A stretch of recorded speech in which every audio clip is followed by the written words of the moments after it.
안녕하세요. 미륵주식 훌륭하다 미드입니다. 오늘 미증시는 올랐습니다. 에너지주가 많이 오르는 하루였고요. 국제유가가 70달러까지 오르면서 에너지주를 올렸습니다. 미국 내에 원유 재고가 감소할 것 같다라는 말이 나왔고요. 달러가 약세가 되면 원자재가 올라가는 경향이 있는데 오늘 달러는 하락을 했습니다. 그리고 원유도 차트로 보냐고 물어보시는 분들이 가끔 계시는데요. 원유도 차트로 봅니다. 그리고 선물 거래도 있죠. 그래서 차트상은 만약 70불 위로 올라가서 안착을 하게 된다면 단기 상승도 가능해 보입니다. 오늘 지표로는 신규 실업 수당 청구 건수가 34만 건 나왔습니다. 예상이 34만 5천 정도였는데 예상보다 낮았고요. 코로나 상황 이후에 가장 적은 숫자였습니다. 고용시장이 회복되고 있다는 거고요. 다른 지표로는 8월 감원 계획인데요. 전월 대비 17% 감소를 했습니다. 지금 사람 구하기도 힘들고 이미 정리가 다 되어 있기 때문에 더 이상 감원할 수가 없는 부분입니다. 그래서 감소한 수치가 나왔고요. 지금 임금 상승이 나타나고 있다고 하는데 사실 말이 그렇지 우리 같은 중산층한테는 전혀 상관없는 이야기입니다. 회사에서도 고급 인력이나 키파리 하지 보통 회사원들 같은 경우는 회사에서 많이 정리를 했습니다. 매출이 안 나니 정리를 할 수밖에 없는 거죠. 그리고 친한 동생도 이번에 일자리 옮기고 싶어서 구직을 하고 있는데 일자리가 없어서 못 옮기고 있다고 하더라고요. 그리고 임금 상승은 일어났는데 회사에 연봉 올려달라고도 말을 못하고 있다 하고요. 사람을 구하지 못한다는 이야기와 임금 상승은 저소득층한테 많은 부분이 적용되는 부분인 듯 합니다. 중산층은 물가 상승이 일어났는데 임금 상승은 안 일어나니 중산층은 계속 힘들어지는 것 같습니다. 요즘 나오는 이야기 중에 중소형주가 이제 상승을 할 수 있을 것이다 라는 이야기가 나오는데요. 제가 한동안은 우량주, 빅테크 쪽으로 포트폴리오를 구성하시라고 말씀을 계속 드렸습니다. 그리고 만약 금리를 올리면 대부분의 종목은 잠시 하락세를 보여줄 수 있지만 우량주 빅테크는 현금이 있기 때문에 주가가 다시 회복하기가 쉽고 금리 상승은 경기가 좋다는 의미로 판단되기 때문에 더욱더 우량주 빅테크 쪽으로 매수 기회가 오는 것이라고 말씀을 드렸습니다. 여기에서 기억하시는 분들이 많을지는 모르겠는데 증시에 정말 안 좋은 시그널은 극심한 차별화 장세, 차별화 장세라고 말씀을 드렸습니다. 지금 빅테크, 우량주 쪽으로만 현금이 계속 흐르고 있는데 아직은 괜찮다라고 판단을 들지만 이번에 말까지나 멀리는 내년까지도 중성주 쪽으로 현금이 흐르지 못한다면 증시의 문제점들에 대한 이야기가 많이 나올 수 있는 부분입니다. 그래서 중소형주의 상승이 필요한 시간표가 오는 게 아닌가 생각이 들고요.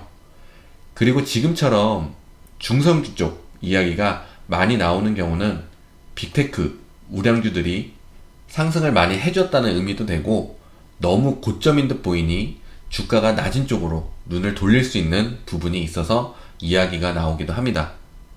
이렇게 되면 보통 빅테크, 우량주들은 박스권을 만들기 시작하고 박스권 안에서 하락과 상승을 반복하게 됩니다.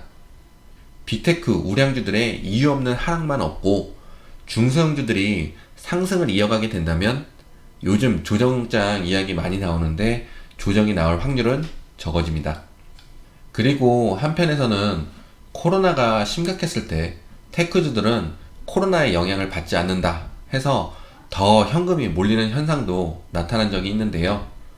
지금 뉴스로는 코로나나 델타 변이에 대한 이야기보단 백신 이야기뿐이라서 우리가 잘 알 수는 없지만 저희 같은 개미들이 모르는 사이에 향후에 코로나로 인해 다시 증시에 영향을 줄 수 있기 때문에 빅테크 쪽으로 현금이 몰리고 있다는 이야기도 있습니다. 이런 말이 있든 없든 빅테크가 굉장히 안전하고 수익률도 좋다는 걸 이번에 보여줬기 때문에 나오는 이야기가 아닌가 하는 생각이 듭니다. 내일 9월 3일 발표되는 8월 고용지표를 보고 증시가 움직일 수 있겠습니다. 지금 우리는 80만 명 이상이면 테이퍼링이 빨라질 수 있고, 그러면 증시가 하락하는 모습을 보여줄 수 있다고 예상을 하고 있는 부분입니다. 반대로 80만 명 이하면 테이퍼링이 늦춰지고 증시는 상승할 거라는 예상도 있는 부분이고요. 하지만 80만 명 이상이 나왔는데도 증시가 상승하면 지금까지 테이퍼링 이야기만 해오던 증시였으니 증시의 선반영 되었다라는 이야기가 나올 수도 있겠죠. 다들 아시다시피 증시는 코에 걸면 코걸이, 귀에 걸면 귀걸이입니다. 그래서 증시의 방향성이 나오면 뭐가 됐든 이유들이 쏟아져 나올 겁니다.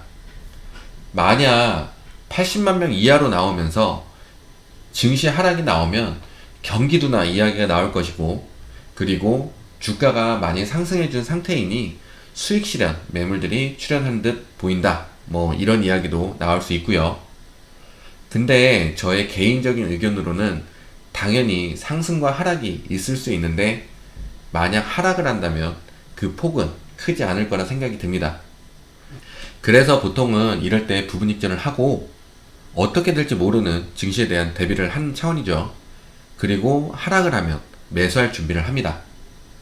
9월 중순 정도 가봐야 알겠지만 우선 저는 이번에 말까지는 계속 상승을 이어가지 않을까 하는 긍정적인 생각을 가지고 있고요. 상승의 크기는 아직 알기는 어렵겠지만요. 하여튼 긍정적이라 하락이 온다면 평소 담고 싶었던 종목을 매수로 대응을 하려 합니다. JP모건에서도 증시에 자금이 계속 유입되고 있다. 그래서 증시가 밀리기 어려울 것이다 라고 했고요. 반대적으로는 연준이 이전과 다르게 정책을 축소할 가능성이 있고, 대통령 임기 2년차 3, 4분기에는 증시가 약했다라고 해서 하락을 이야기하는 것도 있었습니다. 내일이 굉장히 중요한 시점처럼 느껴지는데요. 개인적으로는 그냥 무난하게 넘어가지 않을까 하는 생각이고 잘 지나가길 바라는 마음입니다. 그리고 다들 걱정하지 말라는 말씀을 드리면서 영상 마치겠습니다. 모두 좋은 하루 보내시고 부자 되세요. 감사합니다.